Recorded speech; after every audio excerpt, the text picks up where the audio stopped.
আসসালামু আলাইকুম গাইস, আশা করছি তোমরা সবাই ভালো আছো। আমি ভালো আছি। আমি আবার নতুন একটা ভিডিও নিয়ে তোমাদের সামনে চলে আসলাম। গাঁদা ফুল দেখাবো আমার বাগানে, এবং আমার বাগানের একটা গাঁদা ফুলের সমস্যা হয়েছে, সেটাও তোমাদের সাথে শেয়ার করবো। তোমাদের পরামর্শ চাই, সেটা সবার শেষে দেখাবো।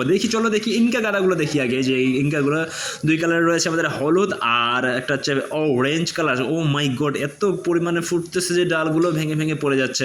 তো যাই হোক, এটা আমি একটা কি কয় গামলার মধ্যে লাগিয়েছি, 3টে কি 4টে গাছ। প্রচুর পরিমাণে ফুল হচ্ছে, তোমাদের মাথা খারাপ হয়ে যাবে। আর একটা হচ্ছে এই যে এটা হচ্ছে দেশি গাঁদা, অরেঞ্জ কালার, প্রচুর পরিমাণে ফুটে। দেখো কত সুন্দর টিউব, মানে বল আকারে হয়ে ফুটে গেছে। এটা কেবল ফুটতে শুরু করেছে, 2-1টা ফুটেছে এবং প্রচুর পরিমাণে কলি রয়েছে, এটাও ফুটবে।